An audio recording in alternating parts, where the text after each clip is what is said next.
Hai, namaku Olivia dan aku 15 tahun. Pernahkah kamu berada di situasi di mana kamu harus menyembunyikan sesuatu yang sangat serius dari semua orang? Ini sangat menyiksamu, tapi kamu takut akan celaan dan ejekan. Aku mengalaminya karena aku dibuat candaan, tapi candaannya melampaui batas. Tonton videonya sampai akhir dan kamu akan temukan bagaimana aku menyembunyikan kehamilanku. Sejak aku kecil, aku tinggal dengan ayahku, karena ibuku memiliki kecelakaan ketika aku belum berusia 2 tahun. Jadi itu berat untuk ayahku, karena sekarang dia harus membesarkanku sendiri. Karena pekerjaan, dia harus pergi 9-12 bulan untuk perjalanan bisnis, dan lalu menghabiskan waktu yang sama di rumah dan mempelajari ras yang dia bawa dari perjalanannya. Sampai aku 13 tahun, nenekku yang biasanya tinggal denganku ketika ayahku pergi. Tapi ketika kesehatannya menurun, aku mulai tinggal sendiri. Ayah mempercayaiku, dan lalu beberapa bulan lalu, dia pergi lagi. Karena aku terlalu percaya, aku bahkan sering dikerjai oleh teman-temanku.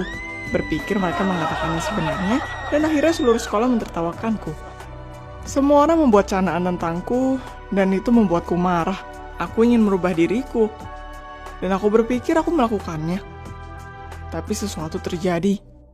Suatu hari, beberapa teman sekelasku memiliki malam perempuan untuk bergosip dan membicarakan pria, dan mereka mengundangku. Kita mengenakan piyama dan mengobrol di ranjang. Lalu salah satu gadisnya memutuskan untuk memberitahu kami tentang seks pertamanya. Pembicaraannya berlanjut, dan ternyata semua orang kecuali aku sudah memilikinya, dan aku satu-satunya yang perawan. Apa kamu dan temanmu membicarakan topik itu? Aku mengakui bahwa itu sulit untukku untuk menemukan pria yang tepat. Jadi kali pertamaku tidak terlupakan. Tapi para gadis sepertinya menggila. Mereka tergesa-gesa memberikan saran. Dan semua sepakat berkata bahwa hal utamanya bukan untuk mempercayai omong kosong itu. Seperti setelah kali pertamamu, kamu bisa hamil jika kamu tidak melindungi dirimu. Mereka berkata ini omong kosong. Dan mereka semua setuju bahwa selama seks pertama, mereka tidak menggunakan pelindung dan tidak ada yang hamil. Mereka berkata itu adalah mitos yang dibuat orang dewasa untuk remaja yang ceroboh. Dan itu terdengar sangat meyakinkan. Tapi aku tidak tahu bahwa ini adalah prank berikutnya. Aku bahkan senang bahwa pikiranku dikonfirmasi. Karena ayahku sering berbicara padaku tentang topik ini. Dan kehamilan yang tak diinginkan. Tapi aku selalu berpikir bahwa dia berlebihan. Dan resikonya kecil. Dan sekarang aku mengetahuinya dengan yakin. Para gadis menganjurkan dan memberiku nasihat untuk tidak takut dan tidur dengan pria yang kusuka tanpa memikirkan konsekuensinya dan betapa bertanggung jawabnya dia. Aku sangat terinspirasi oleh ini dan dengan sangat cepat menemukan pria seperti ini. Itu adalah Josh dari kelas paralel. Setelah beberapa hari berkomunikasi, aku mengundangnya ke rumah dan dia ternyata juga perawan. Sejujurnya aku tidak begitu tahu harus berbuat apa, tapi aku tidak mengakuinya. Dan aku tidak berpikir Josh mengetahuinya. Itu bukan bagaimana aku menginginkannya, tapi sekarang aku bangga untuk bersama pria, dan aku ingin memberitahu temanku tentangnya sesegera mungkin. Supaya tidak harus menunggu pesta selanjutnya, aku mengaturnya di rumah, dan dengan bangga memberitahu para gadis tentang kali pertamaku, dan bagaimana saran mereka membantuku, karena kita tidak melindungi diri kami dan semuanya baik-baik saja. Tapi mereka tidak terlihat senang untukku. Dan mereka bingung, karena mereka tidak berpikir aku akan mengikuti saran mereka begitu cepat. Tapi ini hanya membuatku senang. Mungkin mereka cemburu denganku. Beberapa minggu setelahnya, aku tiba-tiba sakit di kelas. Muntah di depan semua orang, dan gurunya mengirimku pulang. Stacy yang menginap denganku, berpapasan denganku di lorong, dan berkata padaku untuk melakukan tes kehamilan, tapi aku hanya tertawa. Paling-paling aku hanya salah makan, tapi aku tidak akan jatuh ke prank lain. Aku senang aku tidak masuk ke dalamnya sekarang. Tapi setelah beberapa minggu, aku mulai panik. Aku terus-menerus sakit dan khususnya di pagi hari, indera penciumku meningkat. Dan bau tajam langsung membuatku mual. Moodku seketika buruk tanpa sebab. Dan aku memutuskan untuk membeli tes kehamilan. Itu positif, tapi itu tidak bisa terjadi. Aku yakin bahwa itu rusak. Karena setelah seks pertama, itu tidak mungkin untuk hamil. Jadi aku membeli yang kedua. Tapi itu juga menunjukkan 2 garis. Aku menyadari bahwa teman-temanku menipuku. Karena di sana tidak ada pilihan lain. Aku marah. Aku marah pada teman-temanku. Pada diriku. Pada intuisiku yang naif dan mudah percaya. Aku menangis lama karena aku hanya berhubungan seks sekali dalam hidupku, dan aku menantikan seorang anak, dan aku hanya 15 tahun. Aku merasa buruk dan merasa sakit. Aku juga mulai merasa depresi. Tapi aku memutuskan bahwa tidak ada yang akan mengetahui aksi bodohku. Pernahkah kamu menyembunyikan hal yang kamu lakukan?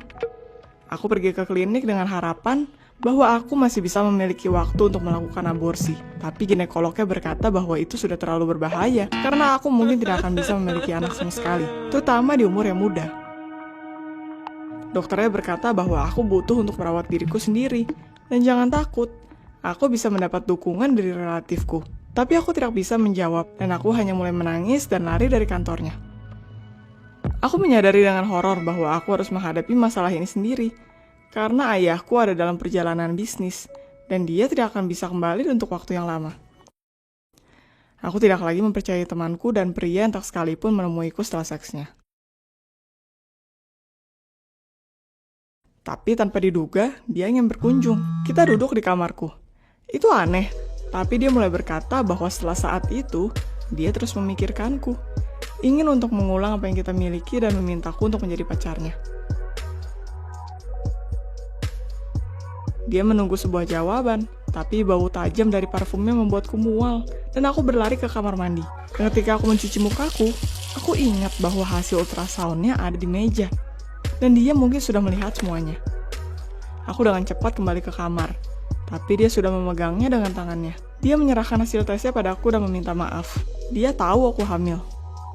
Aku hanya memintanya untuk diam. Atau kita berdua di dalam masalah. Dia pergi dan aku disiksa dengan pikiran karena aku tidak memberitahunya anak siapa itu. Aku merasa sendiri, tapi aku tahu di sana tidak ada yang bisa dilakukan. Jadi aku membuat sertifikat dokter palsu, jadi aku tidak harus masuk sekolah. Perutku akan segera terlihat dan teman-temanku akan tahu apa yang salah.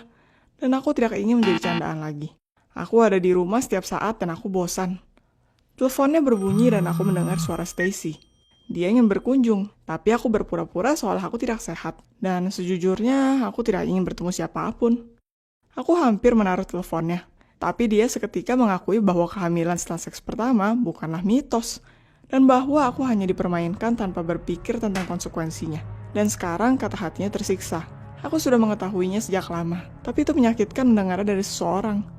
Aku hancur menceritakan Stacy soal kehamilannya. Aku memberitahunya bagaimana aku merasa buruk, betapa sepi dan sedihnya aku. Tapi aku memintanya untuk tidak memberitahu teman sekelasku, karena aku sudah menyadari diri bodohku yang naif. Dan Stacy berjanji untuk menjaga rahasiaku. Setelah berbicara dengan temanku, aku merasa lebih baik. Aku mengeluarkannya dan tidak begitu merasa kesepian. Apa yang aku tidak tahu adalah ketika aku berpikir hanya aku, Josh, dan Stacy yang mengetahui kehamilannya, Josh mulai khawatir aku tidak bisa menanganinya sendiri. Aku sendiri di rumah, berdiri di depan cermin dan melihat perutku yang berubah dan membesar. Tiba-tiba di sana ada ketukan di jendela, dan aku melihat wajah para gadis.